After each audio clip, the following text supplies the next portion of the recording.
At the heart of Willesden High School, a secret lurks in the shadows. Join us as we uncover the mystery of Descendants of Witches as Olivia's world falls apart, and the lines between reality and nightmare blur. What is real and what is the work of evil?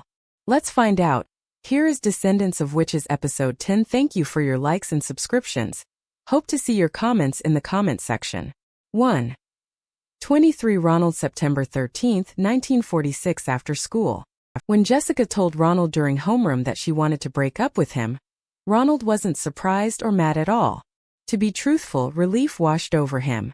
The two of them never had any attraction towards each other, and they rarely acted like a couple. At times Ronald would think Jessica was cute, but it wasn't like they had a deep connection. However, when Jessica explained her reason as to why she wanted to break up with him, that shocked Ronald more. "I like Yuta and I want to confess to him. That's why I want to break up with you," she said.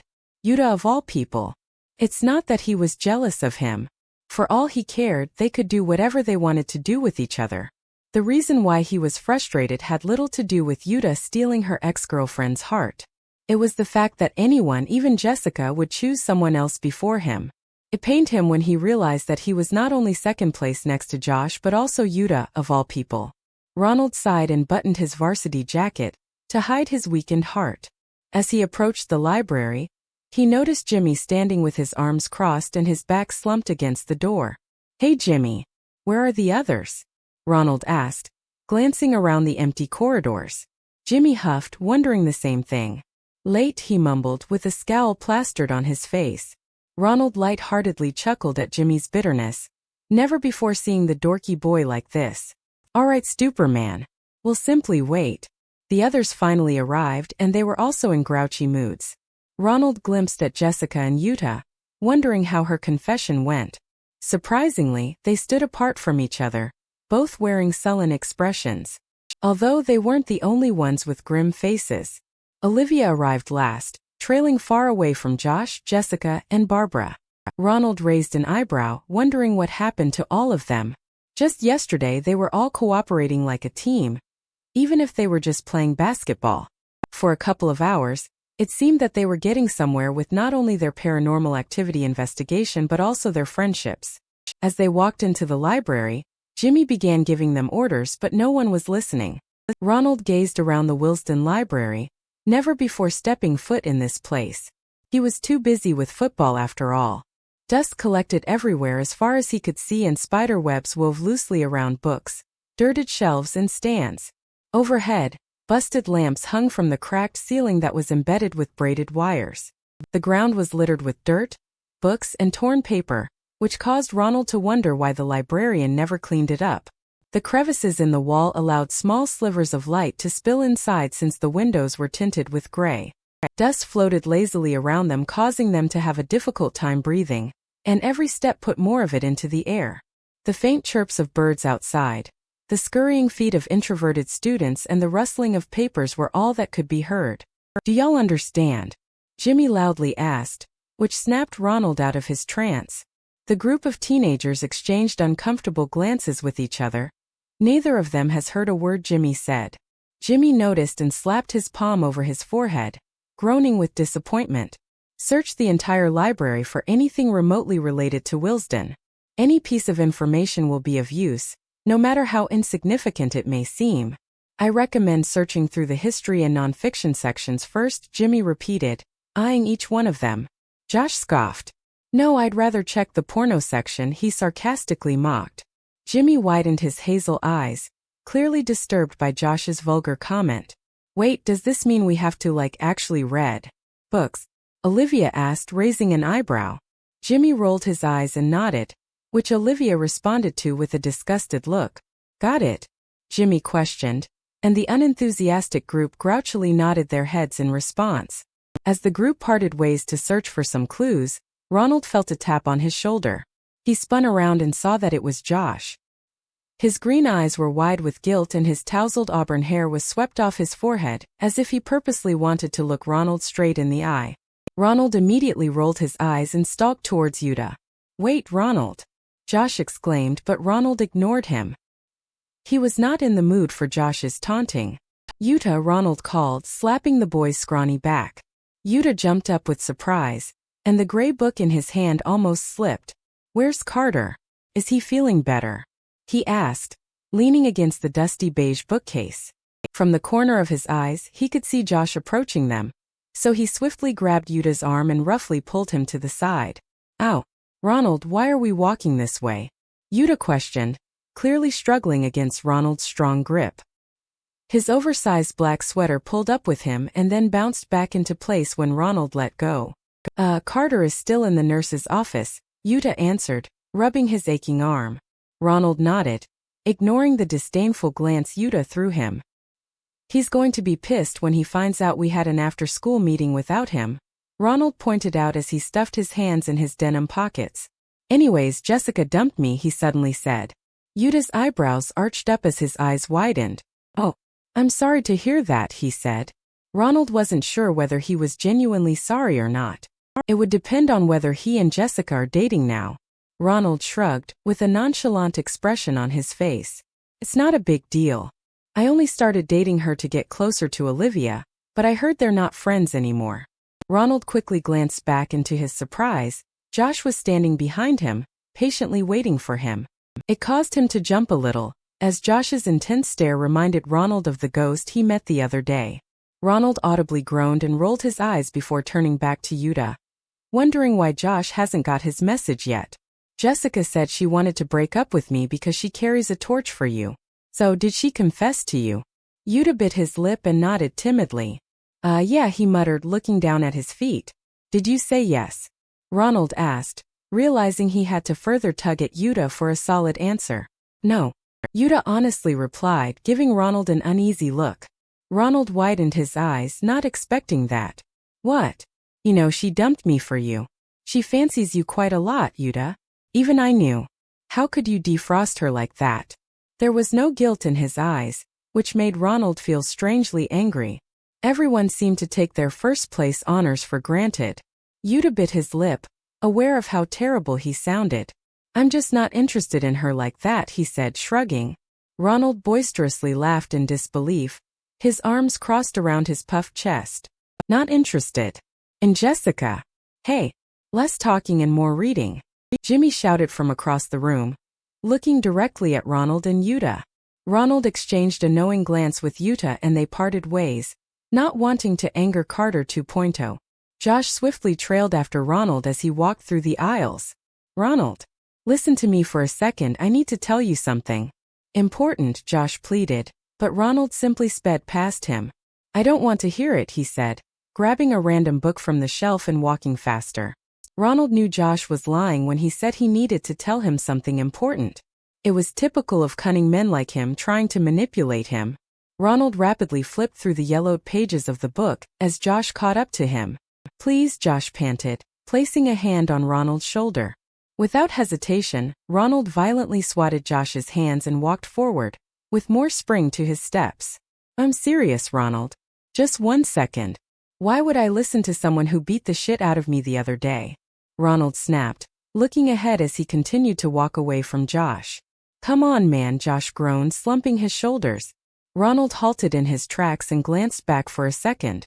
Josh took it as a sign to step forward, although Ronald had underlying intentions. Josh gave him a tiny smile and opened his mouth to speak. Before he could even begin, Ronald shoved Josh and jabbed his ribs with his elbows. Then he walked away. "What the hell was that for?" "It hurt," Josh spat as anger boiled in his green eyes. Ronald scoffed at him. "Go cry about it to your mommy." "I could care less," he said, throwing Josh a scornful look. Josh's mouth hung open as he halted in his tracks, knowing exactly where he got that from. Ronald grinned and rolled his shoulder, proud of himself. He walked through one of the aisles and began genuinely searching for something because he knew Jimmy would scold him if he didn't at least try. Plus, it seemed plausible that something about Willesden would be in one of the textbooks.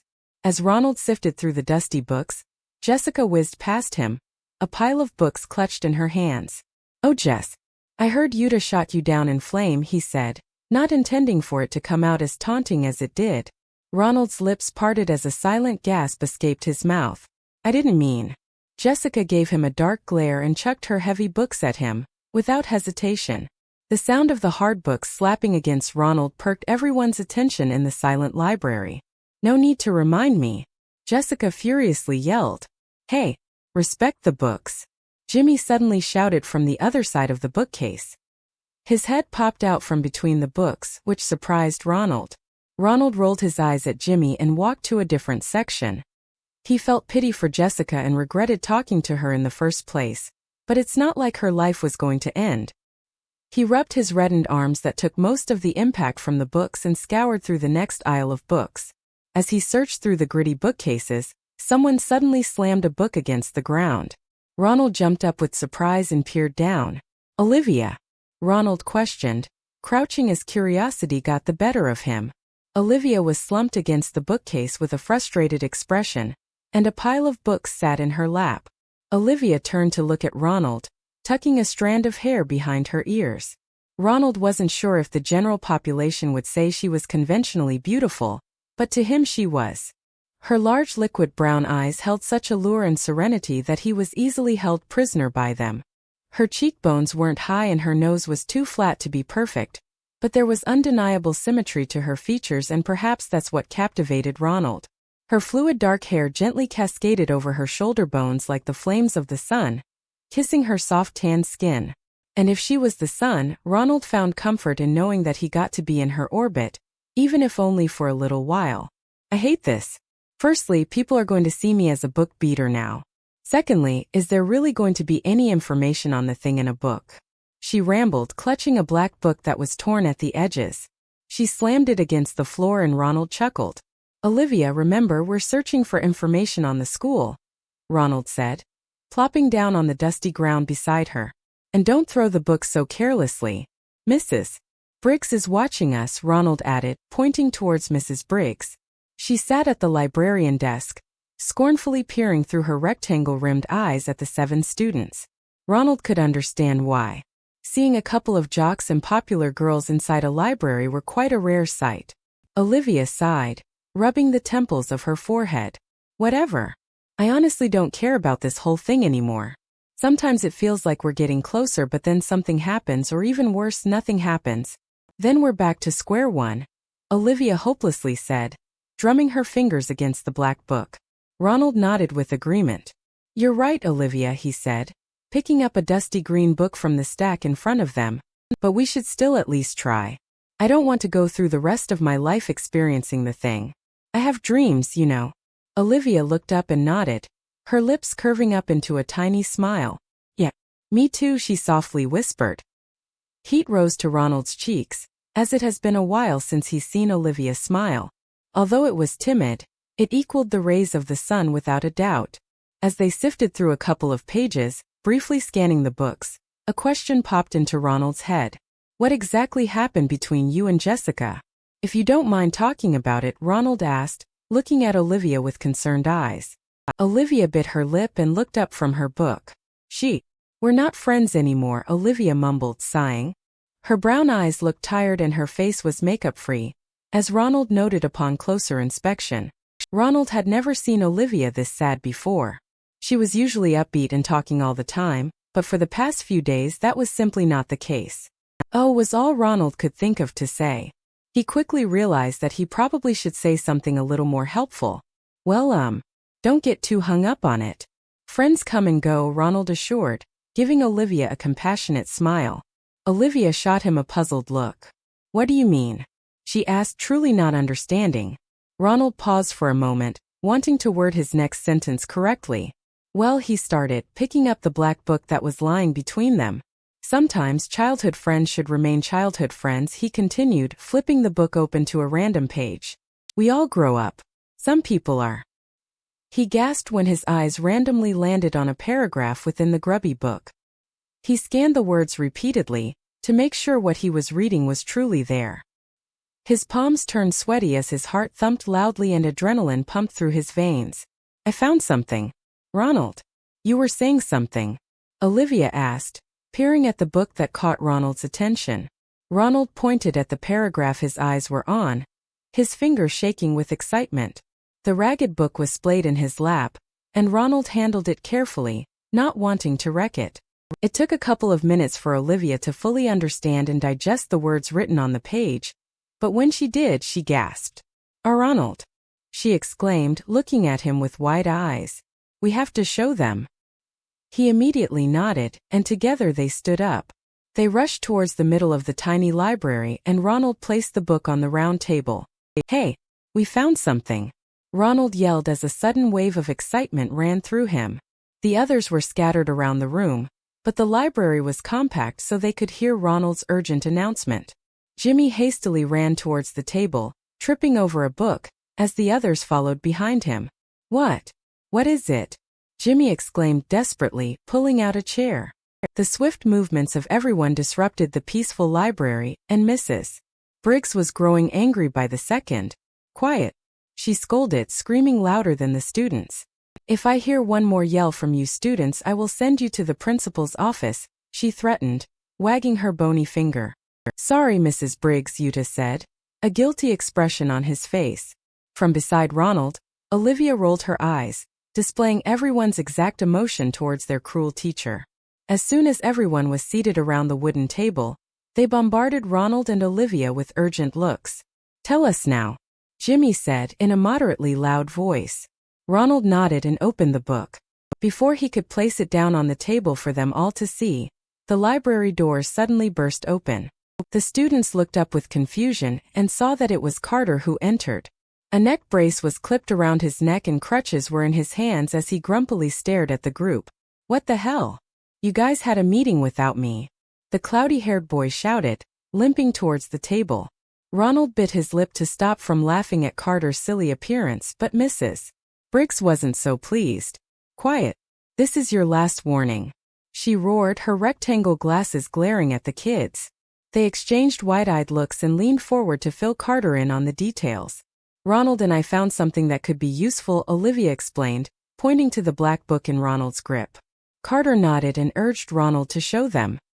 He placed the book on the table and flipped open to the page he marked.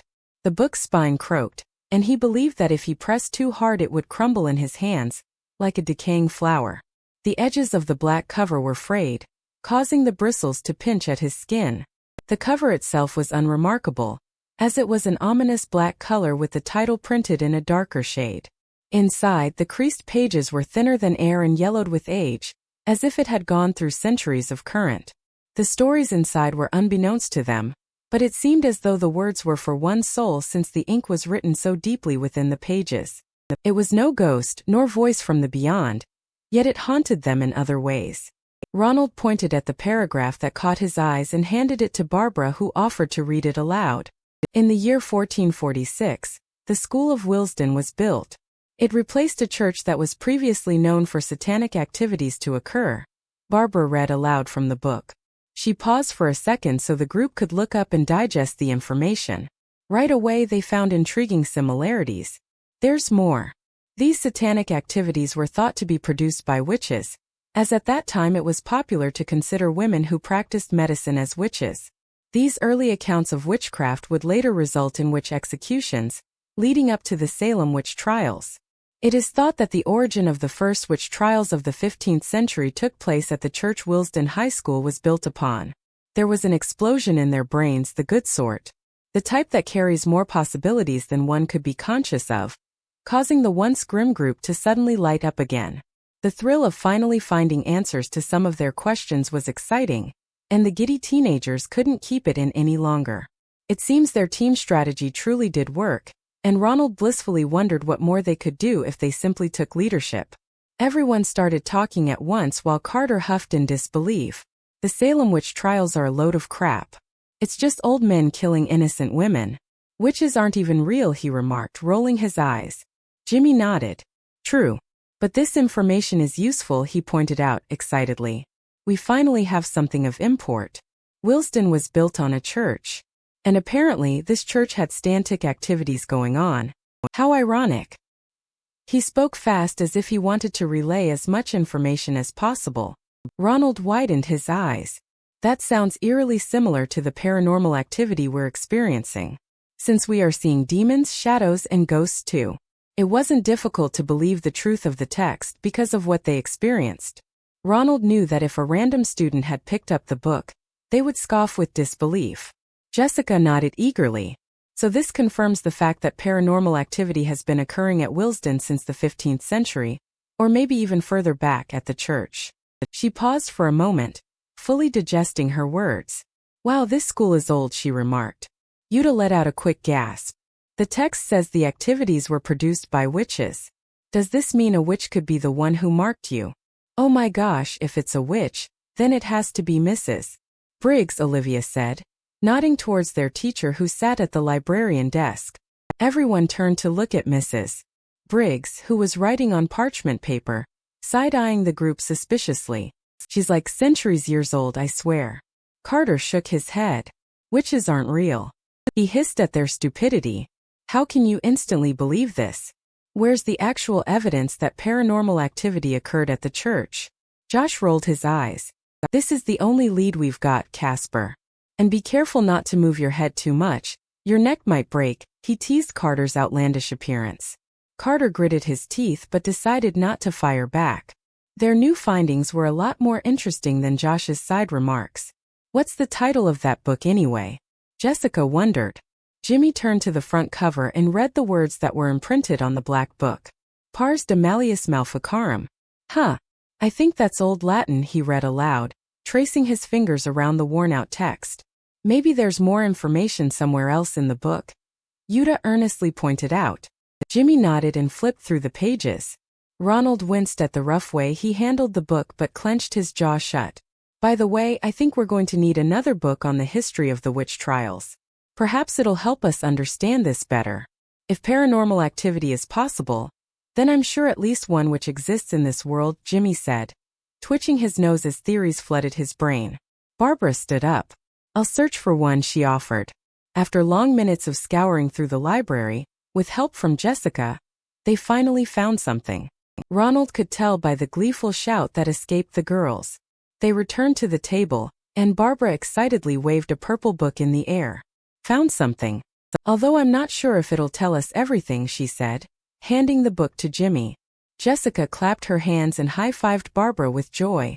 From beside Ronald, he could sense Olivia stiffen. Okay, let's read it. I want to know about the early witch trials around the 15th century.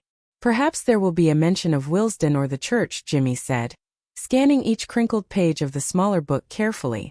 He nodded when he found some useful information. Well, here's some history.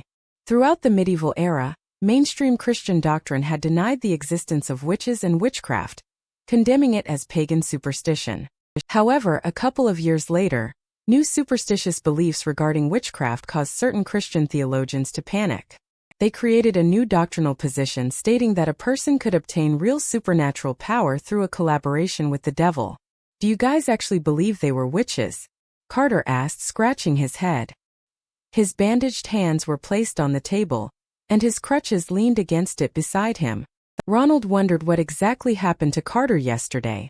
Fear entered his mind as he thought about how recently the paranormal activity has been becoming harsh. As if the controller desperately wanted to kill them. Of course not.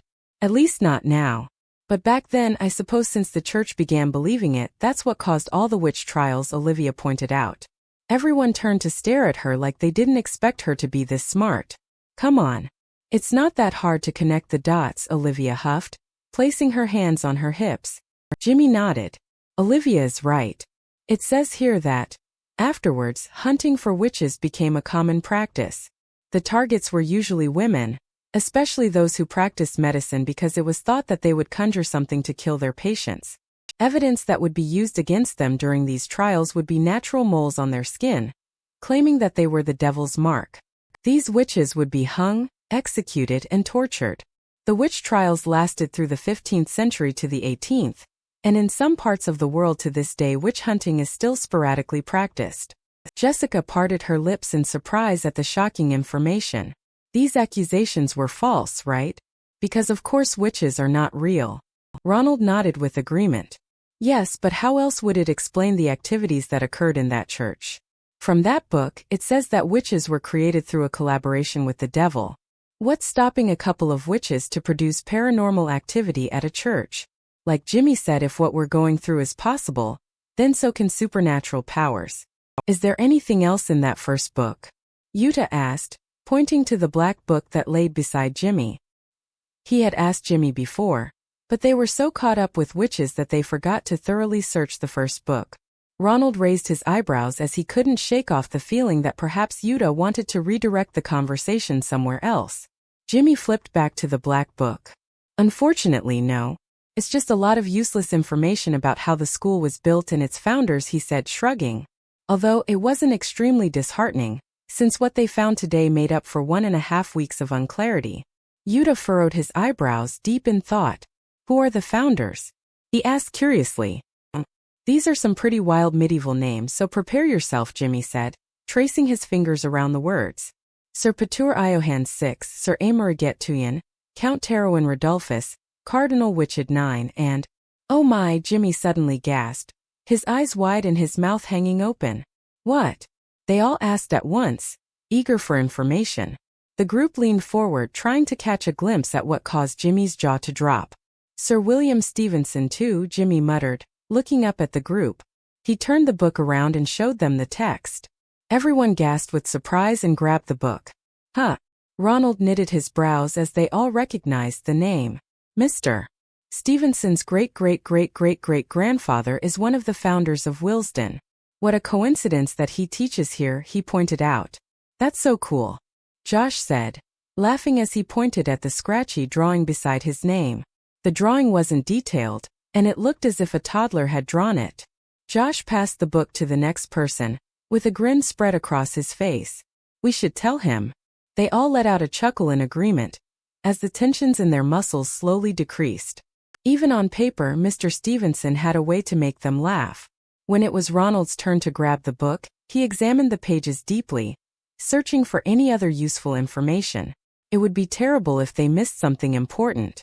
To Ronald, the best piece of information they had gotten so far was the fact that Willesden was built on a church. Perhaps there would be more somewhere deep in the midst of these crackled pages.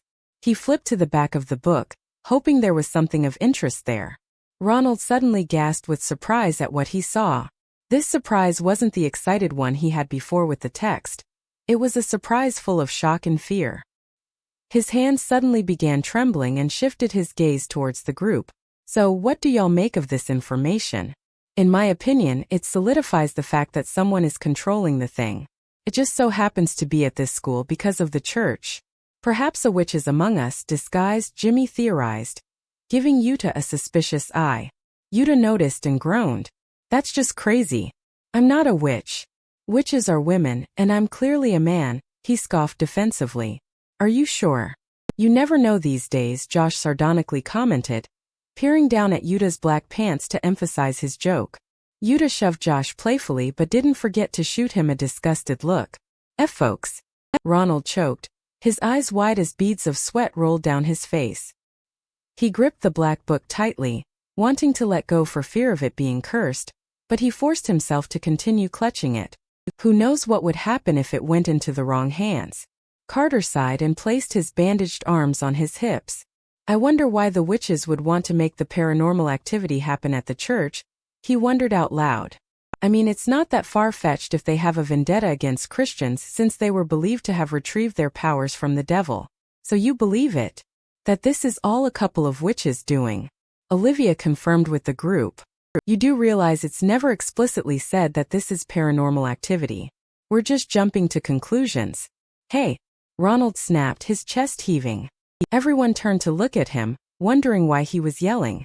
I found something else. In this book, he whispered, clutching the pars de Malleus Maleficarum against his chest and facing it away from their peering eyes. Well, what is it? Yuta queried, gazing up at the quivering boy. Ronald bit his lip and slowly turned the book so they could see it. Please tell me that this is just my imagination. There was a moment of stillness with their expressions as they scanned the image.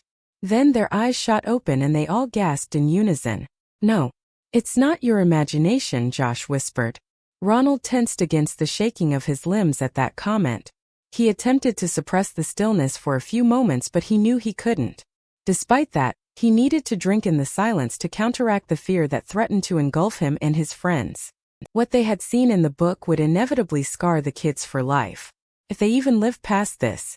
On the very last page of Pars de Malleus Maleficarum, dark ink was embedded in the yellowed page. The ink formed 3 lines that connected to form the shape of a familiar triangle.